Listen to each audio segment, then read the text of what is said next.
Welcome to part 3 of the Great War. Now we're going to take a look at too many treaties. So let's take a look at what we got here. We have the heir to the Austrian-Hungarian throne who has just been assassinated by a member of a terrorist organization that is led by a minister in neighboring government Serbia. This is an act of war, and quite frankly, I think, and many historians agree with this assessment, that had Austria-Hungary immediately reacted to this, had immediately declared war on Serbia for this action, you probably don't have this being that catalyst that starts the First World War. Now, that being said, there's probably something else that would have triggered it off. Like I said, this is a building cauldron of tension that's going to go at some point, right? But it probably just wouldn't have been this one. But that's not what happens.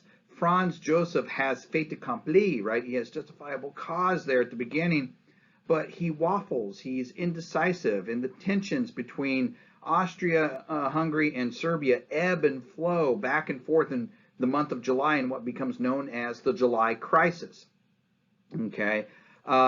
Ultimately, with Germans prodding, Franz Joseph will send an ultimatum to the Serbian government, making demands that the Serbian government, it's just impossible for them to agree to. But it was okay because the Minister of War for Austria-Hungary, a guy by the name of Konrad Hutzendorf, had actually already made it where it was impossible for the Serbians to respond to it anyways, or at least to receive the response, right?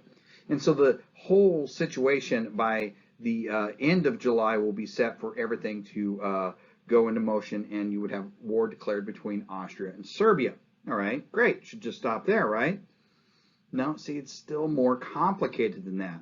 And the reason why is that all these European nations throughout the 1800s in the post-Napoleonic era had built these networks of treaties with each other with secret clauses and agreements. And, you know, if this nation attacks you, I'll attack that nation. I'll declare war on that nation for you, and we'll go back and forth. And, you know, like, for example, here's how this all kind of lays out as far as the treaties go. Serbia actually has an agreement with Russia, Russia declaring itself the defender of the Slavic peoples, which is ironic because they used to enslave them. And so Serbia has this agreement that if Austria declares war on Serbia, that Russia can declare war on Austria. But it gets a little bit complicated, more complicated than that. Germany has an agreement with Austria that if Russia declares war on Austria, Germany will declare war on Russia. But Russia has an agreement with France that if Germany declares war on Russia, France declare war on Germany. But that's okay because we have a whole series of other agreements here as well. We've got Italy that is part of an alliance with Germany and Austria, so that if anybody declares war on Germany or Austria, Italy is supposed to declare war on them. But when the time finally came, they said they wouldn't do it. Why? Because they said they didn't have anything to wear. And I wish I was joking, but I'm not. They literally said when they were asked to honor the treaty with Germany and Austria that they couldn't because they didn't have enough uniforms for their men. So they literally said, we have nothing to wear. Our hair's still wet. We can't go to war. And when they finally did, they went on to war on the other side, which just kind of shows that they're really not very good allies. Then finally, you've got Belgium involved in all this. Belgium is neutral. Wait a minute, how are they involved in? There's actually an agreement between Germany, France, and Britain that Belgium is to always remain neutral, and if one of them violates the neutrality of Belgium, then the other two are to declare war on the one that violated the neutrality. So when Germany actually starts the war, they're going to march through Belgium, which is going to, France is already drawn in, but that's going to bring England in as well. Ultimately, eventually, the Ottomans get involved as well. I mean, it's a really ridiculous series of events. Let me put it this way. I'll give you a timeline here. You just see how crazy this all gets. All because of the assassination of the heir to the throne of the Austrian-Hungarian Empire. Well, as the final spark, right? Here we go. July 28th, Austria finally declares war on Serbia. Okay. On August 1st, Germany and Russia declare war on each other. August 3rd, Germany and France declare war on each other. On August 4th, Germany declares war on Belgium, causing Britain to declare war on Germany. On August 6th, Austria declares war on Russia, and Serbia declares war on Germany. August 12th, Britain and France declare war on Austria and Hungary. August 22nd, Austria declares war on Belgium, because why not at this point, right? August 23rd, Japan declares war on Germany. Because seriously, why the hell not? Even Japan's like, why don't we just hop in on this, right? And you can see it accelerates from there. So to quote the king and I, etc., etc., etc. Okay, it keeps building up, and this is why this ends up blowing up into a global war. Now, in this global war, Germany's probably in the most precarious situation because it sees that it's going to ultimately be at war here, no matter what, against Russia and France at the same time. A two-front war. That's never a good plan. But they have a plan to order in order to try and keep that from actually being a thing for very long. Remember I said, always good to have a plan, right? This plan's called the Schlieffen Plan. It was created by Alfred Graf von Schlieffen, and the idea is simply this, that France can mobilize quicker than Russia, because Russia's spread out, Russia's not as industrialized, Russia's actually starting their industrial revolution now here in the early 1900s, whereas France, of course, started theirs in the early 1800s, okay? So we need to knock France out quick. So we will mobilize forces on the French side and try and take care of them in a few weeks, and that'll give us time to shift all our forces to the Eastern Front. By then, Russia might be mobilized, and we can begin taking them on. That's the idea.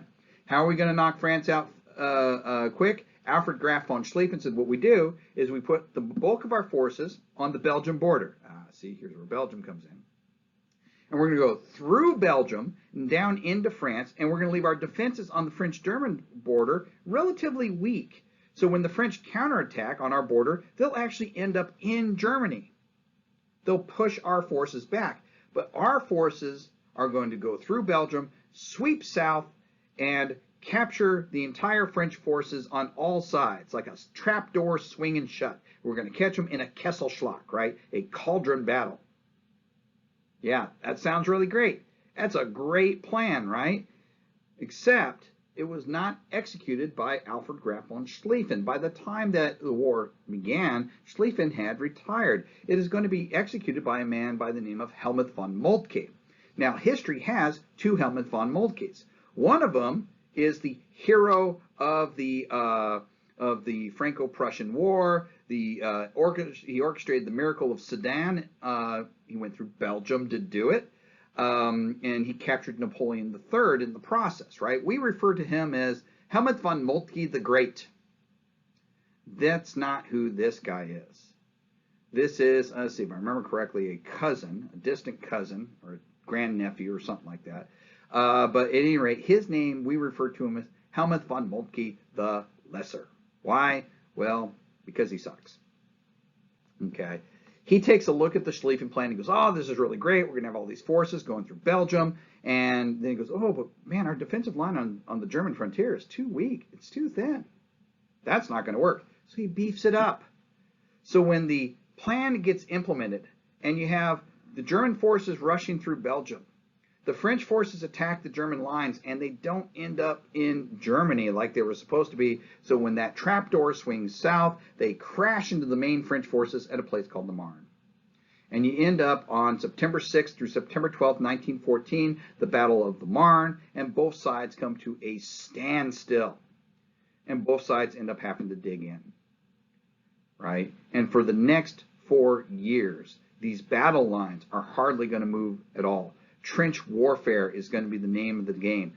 The battlefield's not mobile. The technology is there, but the tactics haven't caught up with it yet, right? So you're literally going to have a 4-year war where the ground gain can be measured in the hundreds of dead per foot of ground gained. I mean, pretty insane numbers. One last thought here. You notice I mentioned Belgium getting beat up here. I always say that one of these days, before I die, I'm going to do this. I'm going to write 2 books, right?